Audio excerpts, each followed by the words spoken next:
김용민의 정치쇼 4부입니다. 보수의 품격으로 함께하는 화요일입니다.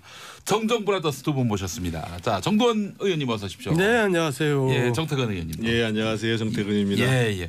두 분과 함께 나라 걱정하는 시간입니다. 자, 단식 투쟁. 예, 김성태 자유한국당 원내대표의 단식 투쟁. 지금 이게 사실은 지난 주말 사이에서 큰 정치적 이슈가 됐고 폭행 사건까지 더해져서 그야말로 언론이 스포트라이트를 비췄는데, 자, 두 분은 어떻게 단식 경험해 보신 적이 있으십니까? 저는 부모님한테 반항하느라고 하루 반 해본 적이 있고요. 아, 저 청년 때. 예.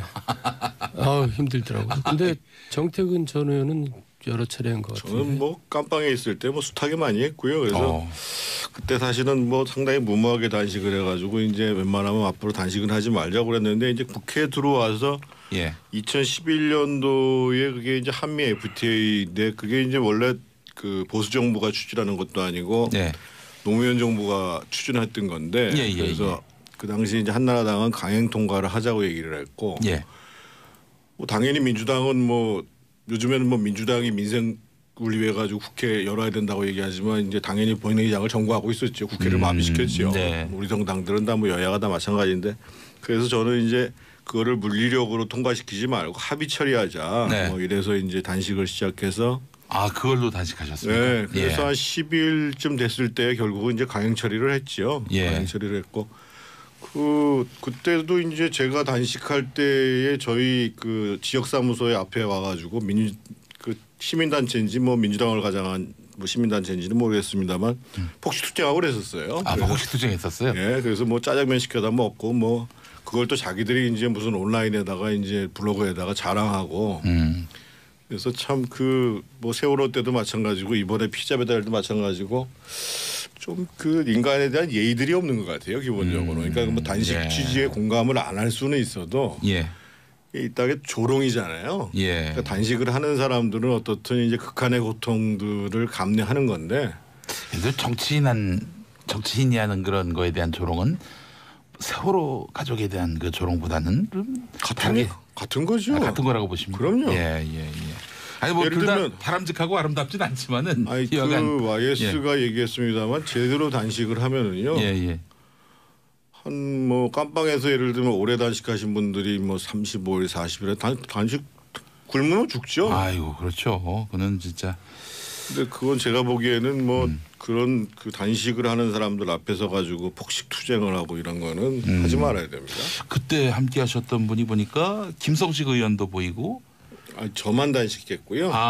여기 사진을 같이 찍으신 거군요. 그 당시에 이제 저뿐만 저희 한나라당뿐만 아니라 민주당의 김성곤 의원 이런 분들 그 당시에 이제 중도적 그게 지금 선진화법을 만들게 된 계기인데, 그래서 양당에서 이제 국회가 더 이상 동물 국회가 돼서는 곤란하다라고 하는 분들이 이제 단식은 저만 하고 같이 와가지고 이제 농성들을 같이 해주시고 그랬죠. 우리 저기 정도 선배님도 같이 해주셨고. 사진 찍는 일도 하시고. 사진이요? 사진. 그러니까 이제 단식은 혼자 하시고 다른 분들은 오셔서 사진 찍으시고. 아니 거기 국회 의원회관 입구에서 하니까. 이게 국회 선진화를 하기 위해서 그러니까 국회가 이제 더 이상 동물 국회를 계속하면 안 된다고 하는 여야 의원들의 모임이 있었어요. 그래서 사실은 그런 단식으로 인해서 국회 선진화법이 만들어진 거 아닙니까? 그랬더니만 또 지금 식물 국회가 됐잖아요. 하여간 어떤 싸움 없는 국회로 만들어보자라는 그런 취지가 그때 정태근 의원님의 단식 투쟁이 아니었나 하는 생각이 드는데, 자, 김성태 원내대표 이 단식 투쟁 어떻게 봐야 하는지, 또 깁스까지 했어요. 폭행당한 이후로. 이 두 분은 이 상황을 어떻게 보셨습니까? 그러니까 단식 투쟁이라는 것은 목숨을 걸고 내가 이거를 관찰하겠다는 건데 이제 뭔가 느낌이 그래요. 국민적으로 아니면 적어도 보수 진영에서 저거는 정말 필요한 일이니까 우리가 밀어줘야겠다, 그런 공감대는 없는 것 같아요, 솔직히. 조금 이렇게 뭔가 부족해요. 10% 부족하고. 그러니까 이게 뭐가 안 맞아요. 당시 투쟁한다는 게 지금 뭐가 안 맞아요. 그래서 그 이유가 뭔가 저도 이렇게 생각을 해봤는데 어쨌든 야당에 대한 전체적인 불신 때문에 그런 것 같아요. 야당에 대한 불신. 오늘 오후 2시까지로 이제 기한을 설정을 했는데 네. 그래서 이제 만약에 민주당이 양보를 하지 않으면 특검을 조건 없이 받지 않으면은 이제 천막도 걷고 단식도 중단하겠다 이렇게 얘기를 했는데 네. 저는 결국은 국회 운영의 책임은 여당한테 있는 거거든요. 제가 조금 전에 말씀을 드렸습니다만 예. 우리 정치가 발전 안 하는 가장 큰 이유는 그 야당일 때는 언제든지 이제 국회를 무기로 해서 국회를 공전시키고 그러니까 지금 민주당에서 했던 얘기 똑같은 얘기를 박근혜 정부 때 박근혜 대통령이 했던 얘기거든요. 그게 예. 그래서 뭐 법안을 통과시키지 않아서 뭐 민생이 파탄이 나고 막 다 이 얘기를 똑같이 해요. 예. 그래서 저는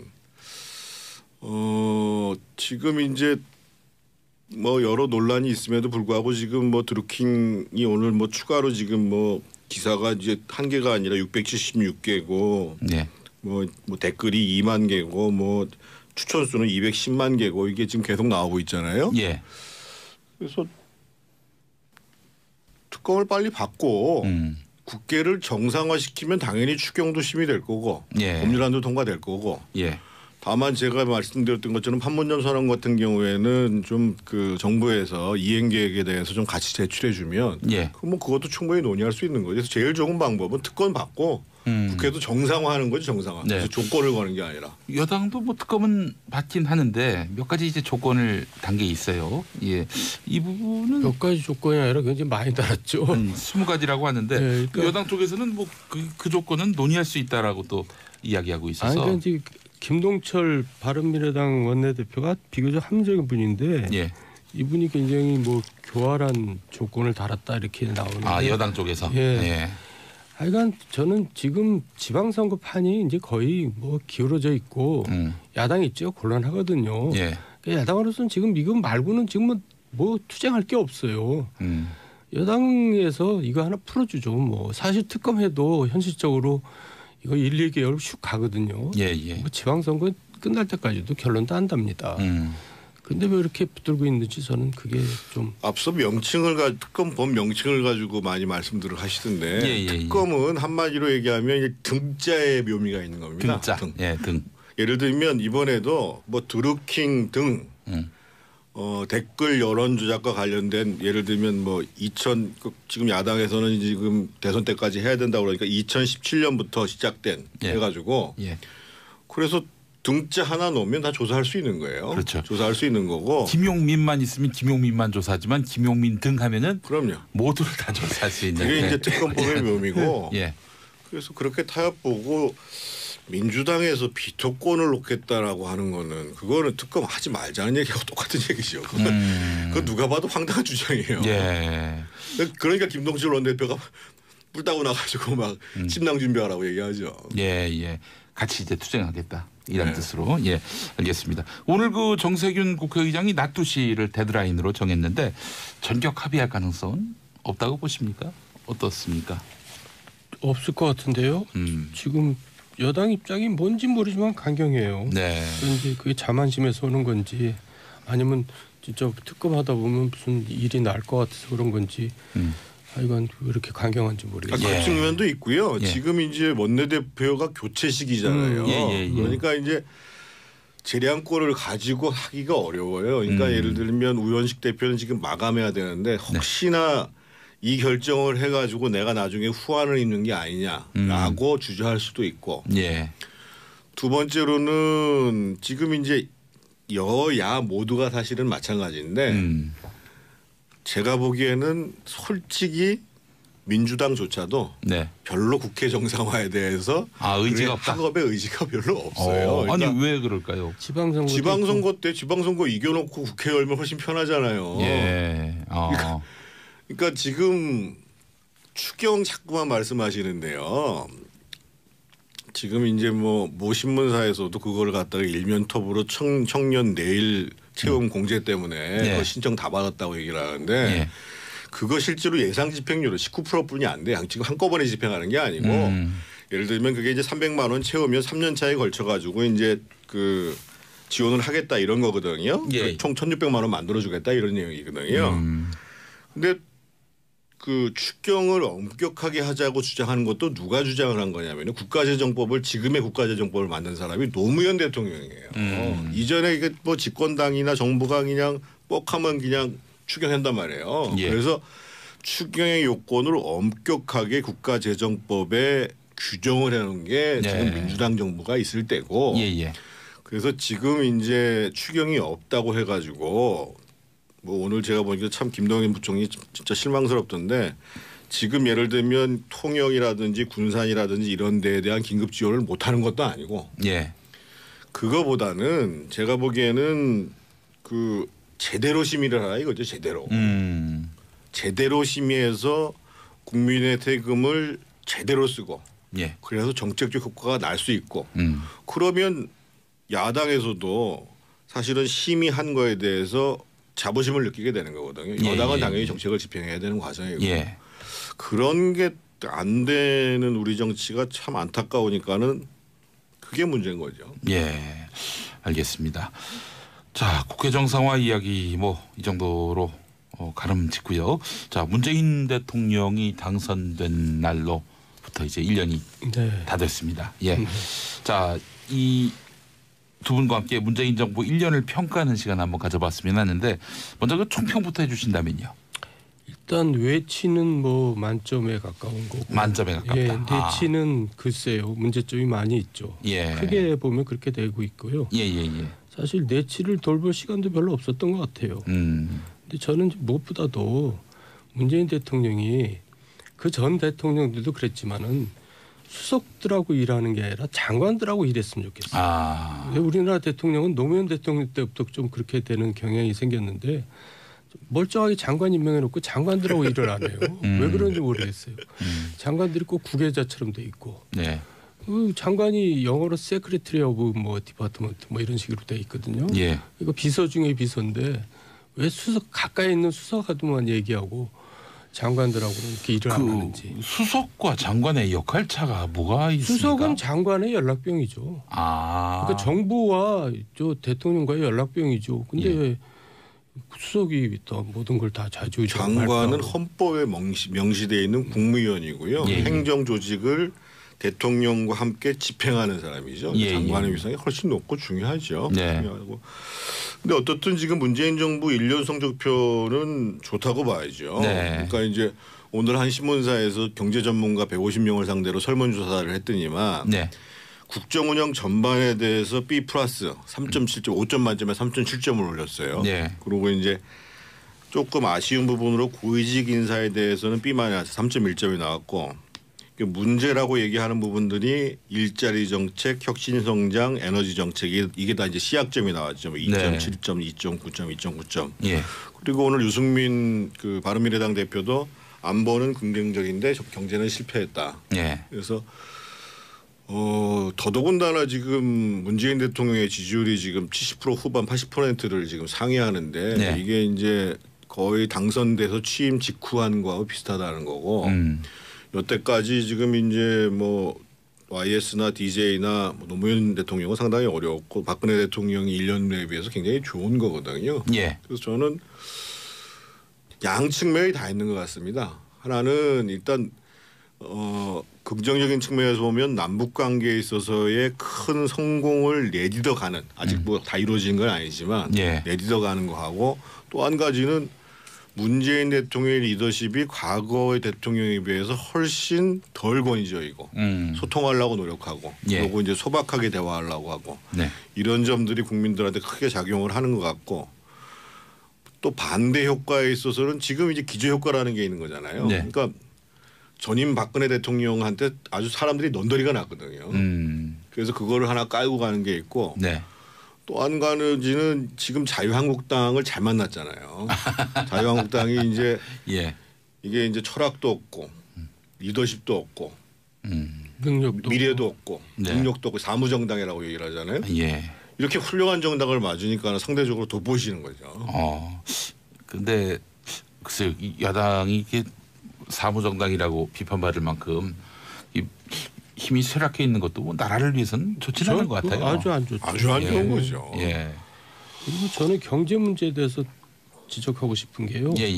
일단 이제 일자리 정부라고 내세웠는데 실업률이 17년 만에 최악이고요. 공장 가동률이 2009년 외환위기 이후에 이제 최악이고 재고율이 IMF 이후에 최고고 네. 또 수출도 지금 악화돼 있어요. 그래서 경제 문제는 지금 제대로 못하고 있는 게 분명해요. 지금 외치에 가려서 그렇지. 더군다나 세계적으로 호황인데 네. 그래서 이 문제는 대통령께서 특별히 이제 챙기셔야 될 일이 아니겠습니까? 원인이 어디 있다고 보십니까? 일자리 문제는 두 측면을 다 봐야 됩니다. 제가 옹호겸 비판을 하자면 지금 전 세계적으로 일자리 문제가 골머리입니다. 네. 그러니까 산업의 추세 자체가 일자리가 줄어갈 수밖에 없는. 그러니까 그렇죠. 우리 옛날에 이제 자동화 시스템을 넘어서 인공지능 시스템까지 동원되면 일자리는 팍팍팍 줄는 거죠. 4차 산업혁명과 맞물려서. 예. 그러니까 미국 같은 경우에서도 트럼프가 계속 우리 지금 세계 질서를 만들 힘이 없고 미국 재건에 온통 힘을 써야 된다. 네. 그래서 지금 이제 어떻든 내수를 만드는 데에 온 전력을 기울일 수밖에 없는 게 전체적인 산업 흐름인데 예. 우리 지금 문재인 정부 들어와서 일자리에 대해서 특히 우려하는 것 지점이 몇 가지가 있어요. 예. 한 가지는 지금 특히 이제 최저임금의 급격한 인상에 일자리 부족의 모든 책임은 아니지만 분명한 것은 뭐 음식이라든지 숙박이라든지 서비스 업종의 같은 경우에 지속적으로 일자리가 줄어가는 게 사실이거든요. 그런데 이제 최저임금에 해당하는 사람들이 노동자로 놓고 보면 하위층 계층이 아니라 중산층 계층들입니다. 네.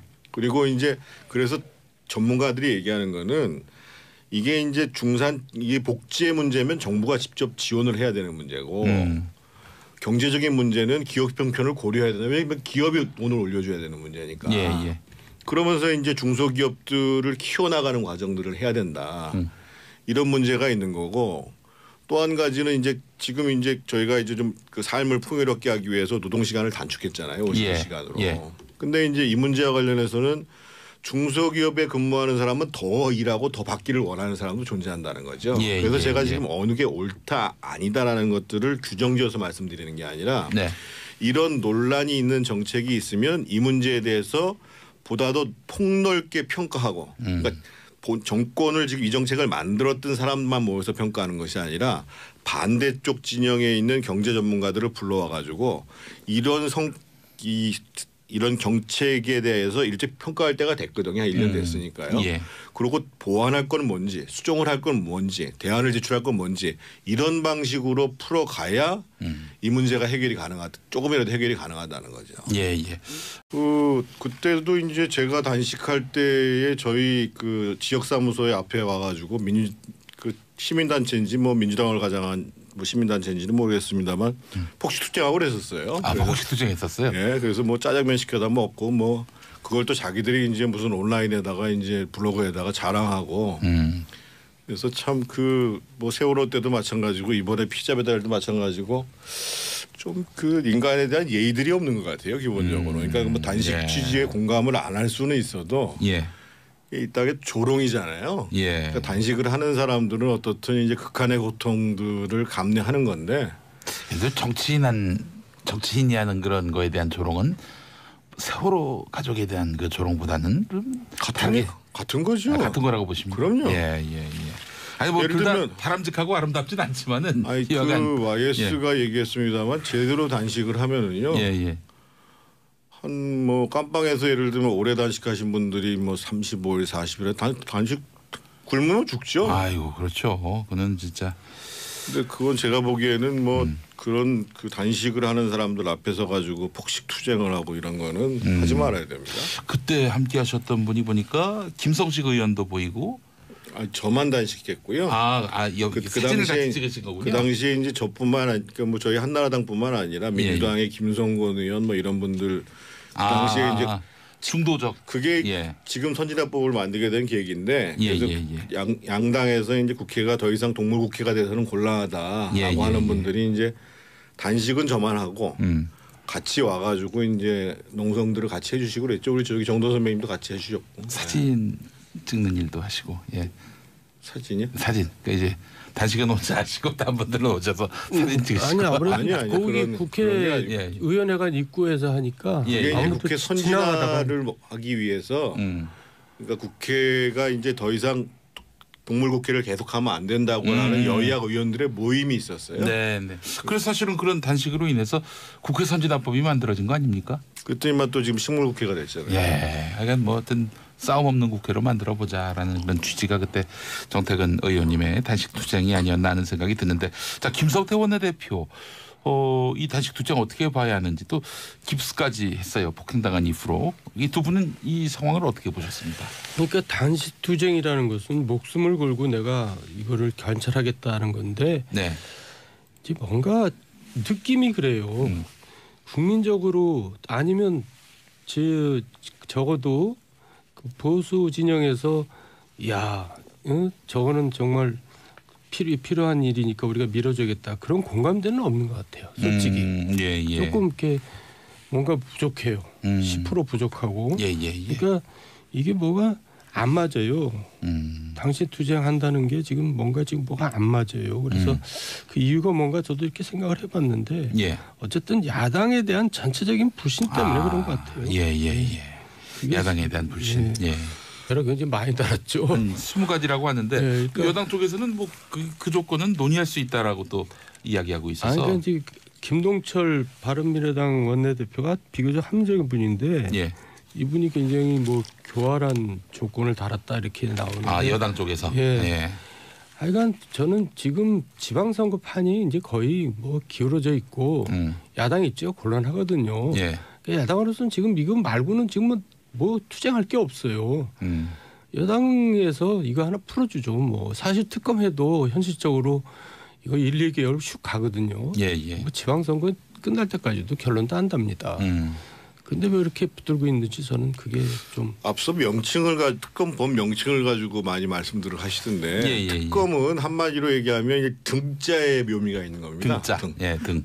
예를 들면 이번에도 뭐 드루킹 등 댓글 여론 조작과 관련된, 예를 들면 뭐 지금 야당에서는 지금 대선 때까지 해야 된다고 그러니까 2017년부터 시작된 해가지고 그래서 등자 하나 놓으면 다 조사할 수 있는 거예요. 그렇죠. 조사할 수 있는 거고. 김용민만 있으면 김용민만 조사하지만 김용민 등 하면은 그럼요. 모두를 다 조사할 수 있는. 그게 이제 특검법의 묘미고.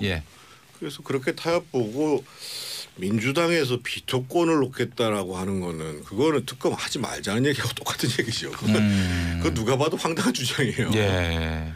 그러니까 김동철 원내대표가 뿔 따고 나가지고 막 침낭 준비하라고 얘기하죠. 같이 이제 투쟁하겠다. 오늘 오후 2시까지로 이제 기한을 설정을 했는데 그래서 이제 만약에 민주당이 양보를 하지 않으면, 특검을 조건 없이 받지 않으면 이제 천막도 걷고 단식도 중단하겠다 이렇게 얘기를 했는데 저는 결국은 국회 운영의 책임은 여당한테 있는 거거든요. 제가 조금 전에 말씀을 드렸습니다만 우리 정치가 발전 안 하는 가장 큰 이유는 그 야당일 때는 언제든지 이제 국회를 무기로 해서 국회를 공전시키고, 그러니까 지금 민주당에서 했던 얘기 똑같은 얘기를 박근혜 정부 때 박근혜 대통령이 했던 얘기거든요. 그게 다. 그래서 뭐 법안을 통과시키지 않아서 뭐 민생이 파탄이 나고 막 다 이 얘기를 똑같이 해요. 그래서 저는 지금 이제 뭐 여러 논란이 있음에도 불구하고 지금 뭐 드루킹이 오늘 뭐 추가로 지금 뭐 기사가 이제 한 개가 아니라 676개고 뭐 댓글이 2만 개고 뭐 추천 수는 210만 개고 이게 지금 계속 나오고 있잖아요. 그래서 특검을 빨리 받고 국회를 정상화시키면 당연히 추경도 심의될 거고 법률안도 통과될 거고. 다만 제가 말씀드렸던 것처럼 판문점 선언 같은 경우에는 좀 그 정부에서 이행 계획에 대해서 좀 같이 제출해 주면 뭐 그것도 충분히 논의할 수 있는 거죠. 그래서 제일 좋은 방법은 특권 받고 국회도 정상화하는 거죠. 정상화. 그래서 조건을 거는 게 아니라. 여당도 뭐 특검은 받긴 하는데 몇 가지 이제 조건을 단 게 있어요. 이 부분은 몇 가지 조건이. 김용민의 정치쇼 4부입니다. 보수의 품격으로 함께하는 화요일입니다. 정정 브라더스 두 분 모셨습니다. 자, 정도원 의원님 어서 오십시오. 네, 안녕하세요. 정태근 의원님. 안녕하세요. 정태근입니다. 두 분과 함께 나라 걱정하는 시간입니다. 자, 단식 투쟁. 예, 김성태 자유한국당 원내대표의 단식 투쟁. 그 지금 이게 사실은 지난 주말 사이에서 큰 정치적 이슈가 됐고 폭행 사건까지 더해져서 뭐 그야말로 언론이 스포트라이트를 비췄는데, 자, 두 분은 어떻게 단식 경험 해보신 적이 있으십니까?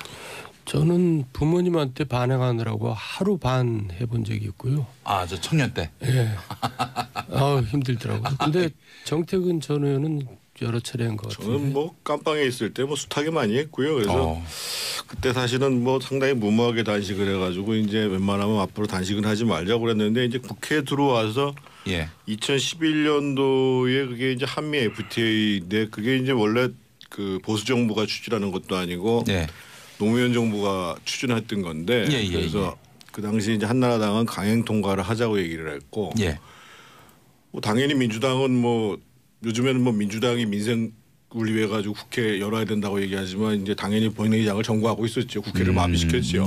우리 정당들은 다 뭐 여야가 다 마찬가지인데, 그래서 저는 이제 그거를 물리력으로 통과시키지 말고 합의 처리하자. 뭐 이래서 이제 단식을 시작해서. 아, 그걸로 단식하셨습니까? 네. 그래서 한 10일쯤 됐을 때 결국은 이제 강행 처리를 했죠. 강행 처리를 했고,